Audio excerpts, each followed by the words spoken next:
Seguimos con otro tema. En alza va la ocupación de camas críticas en el país a raíz del aumento de los virus respiratorios, en particular de los casos de influenza. En los hospitales públicos la ocupación de hecho llega a un 93%, mientras que en las clínicas privadas llega al 90%. Para hablar de esta situación estamos en contacto con la ex subsecretaria de Salud, directora ejecutiva del Centro de Políticas Públicas e Innovación en Salud de la Universidad del Desarrollo, Paula Daza. Muchas gracias por acompañarnos, Paula. ¿Cómo le va? Hola, muy buenas tardes, Nicolás. Un gusto conversar contigo. Igualmente, ¿cómo evalúa usted en su experiencia, Paula, lo que está sucediendo en términos de los virus respiratorios, especialmente la situación de la influenza? Bueno, la situación es bastante crítica. Este año hemos visto que el virus influenza se ha adelantado, ¿cierto? Comenzó el aumento del virus influenza en las primeras semanas de abril, cosa que generalmente ocurría varias semanas posteriormente, y era esperable. Hemos visto que el comportamiento en general de los virus después de la pandemia ha cambiado notoriamente, y es por eso que es tan importante hacer un seguimiento, hacer una vigilancia activa de los virus que se ha venido haciendo, y estamos viendo que muy tempranamente ya estamos teniendo un aumento de la circulación con esta demanda importante de los servicios de urgencia, de las camas críticas y también de los CEFAM.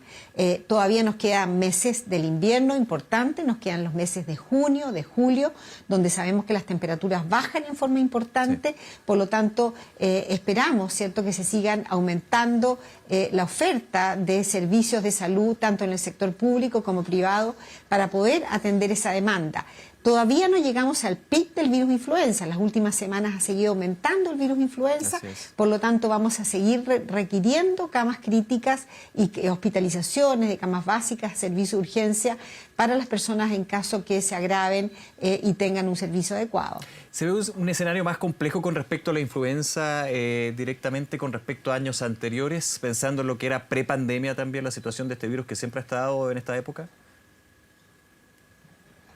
Sí, lo que hemos visto particularmente este año es que se ha adelantado el virus influenza y eso ha significado que la situación sanitaria sea más compleja precozmente. El año pasado, por ejemplo, tuvimos primero el virus respiratorio sincicial y vimos lo que pasó con las camas críticas de los niños, sí, y el virus influenza fue posteriormente y no ocurrió con la misma intensidad. Cuando miramos las necesidades y la circulación viral del año 2024 en el año 2023, prácticamente se ha duplicado. Por lo tanto, este año el virus influenza sí está circulando de una manera mucho más importante. Y por eso, cuando comenzó este aumento de circulación viral, era importante fortalecer en forma muy agresiva la vacunación de la influenza, particularmente a las personas de mayor riesgo. La influenza, principalmente el adulto mayor, son las personas que pueden terminar hospitalizadas. Y es ahí donde tenemos que fortalecer la vacunación. Hoy día la vacunación de las personas mayores de 60 años no superan el 56%. Debemos estar llegando al 57% en los últimos días. Y ahí significa que ese grupo de riesgo que no se ha vacunado tiene alto riesgo de poder complicarse y necesitar una atención de alta complejidad. En su opinión, ¿qué le ha faltado a la campaña de vacunación? Yo creo que primero oportunidad.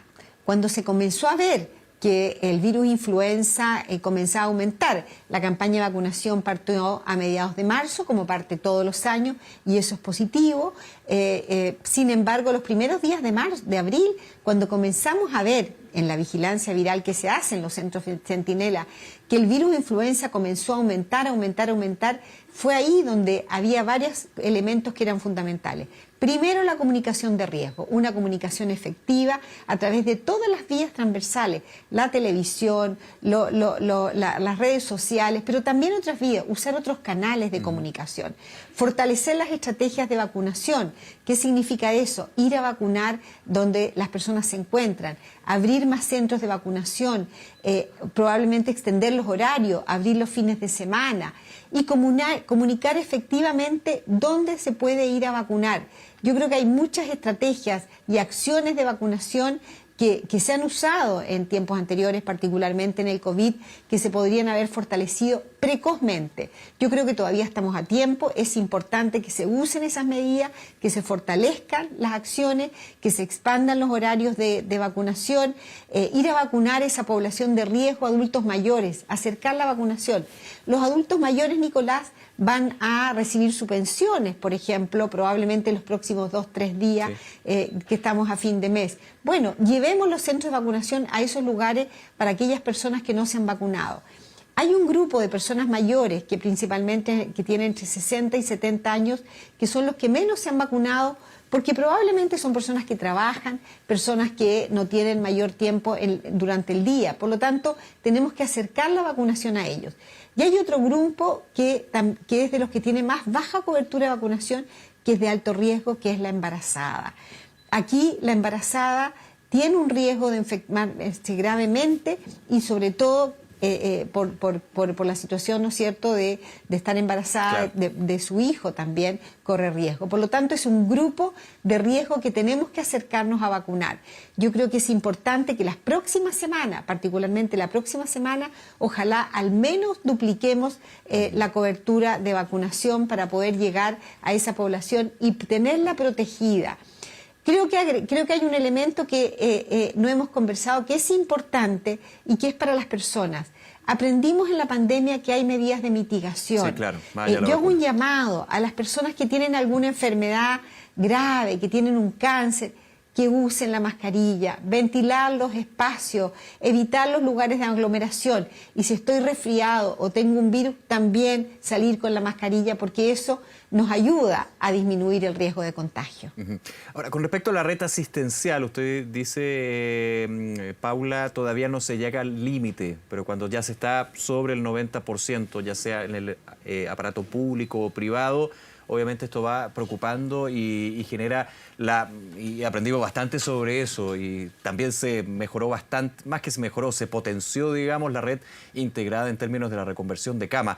Eso evidentemente no es llegar, y lo hemos dicho tantas veces, no es llegar y habilitar una cama para una persona que tiene una sintomatología más grave. Requiere varios recursos, no solamente médicos, sino también humanos. ¿Se está a tiempo todavía de eventualmente tener que llegar a una posibilidad crítica en términos de las camas hospitalarias?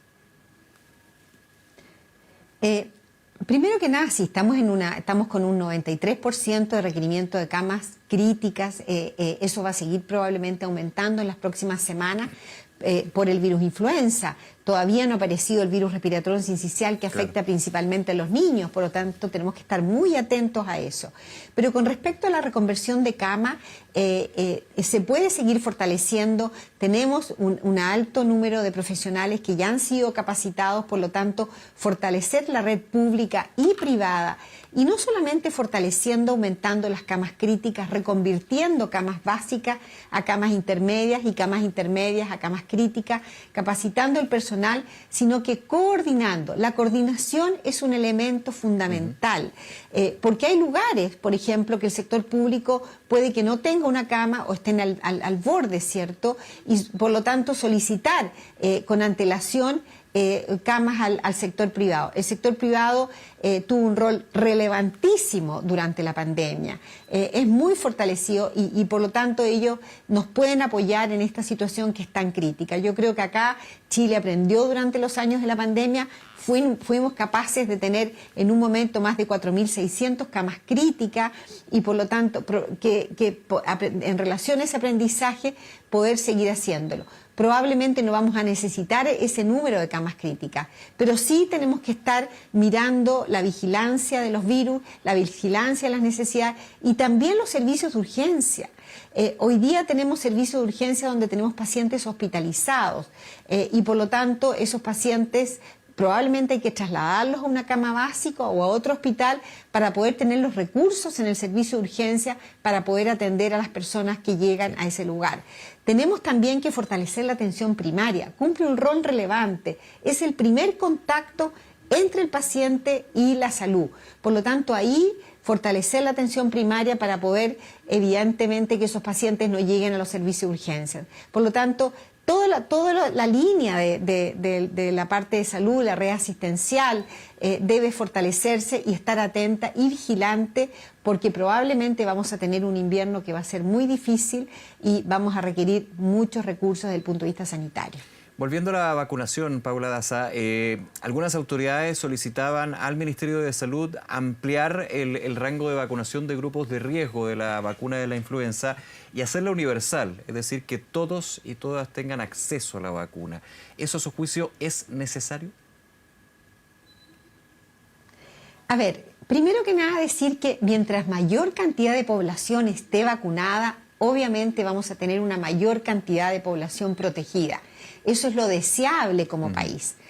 Sin embargo, hoy día, de acuerdo a los recursos que tiene el Ministerio y probablemente a las vacunas que tiene el Ministerio, que deben ser más de 9 millones de vacunas, debe focalizar todos esos recursos a vacunar a la población de alto riesgo. ¿Y por qué? Porque son ellos los que tienen mayor riesgo de enfermar gravemente. Claro. Los adultos mayores de 60 años que tienen una baja cobertura, hasta el 15 de mayo, 9 de cada 10 pacientes que han fallecido por influenza son personas que tienen mayor de 60 años. Por lo tanto, considerando eso, yo creo que hoy día todos los recursos y toda la voluntad tiene que ponerse en vacunar esa población de riesgo. Si hay recursos para ampliar el rango de vacunación a mayores de 50, por ejemplo, que también son personas que probablemente pueden tener riesgo, yo creo que es deseable. Pero ahí tenemos que vacunar principalmente también a las personas que tienen alguna enfermedad crónica.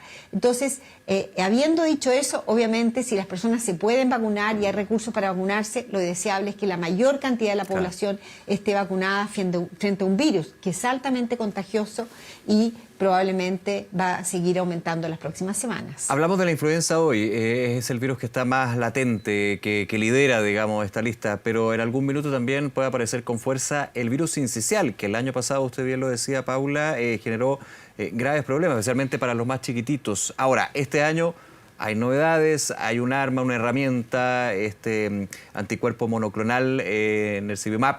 ¿Cómo ha visto usted también este punto en particular, pensando en lo que podría suceder luego del pic de influenza, que no necesariamente tiene que ser después o en paralelo, depende del virus, digamos, pero la situación del sincicial y con esta novedad que tenemos aquí en Chile este año? Bueno, Estados Unidos en un momento tuvo lo que ellos llamaron una triple epidemia, virus respiratorio sincicial, influenza y COVID, ahora este invierno. En Chile hoy día, afortunadamente, contamos con este anticuerpo monoclonal que se está colocando a aquellos niños de mayor riesgo, que son los recién nacidos y los lactantes menores de 6 meses. Hoy día las coberturas van sobre el 80%, que es una buena cobertura. Todavía no ha empezado a aumentar el virus respiratorio sincicial. Por lo tanto, yo espero que la circulación del virus, o al menos el requerimiento de hospitalizaciones del virus respiratorio, sea menor que el año pasado. Ojalá que todos los recién nacidos que nazcan en las próximas semanas se vacunen, los niños menores de 6 meses se puedan vacunar, y ojalá se pudiera extender a niños algo mayor, de 7, 8 meses.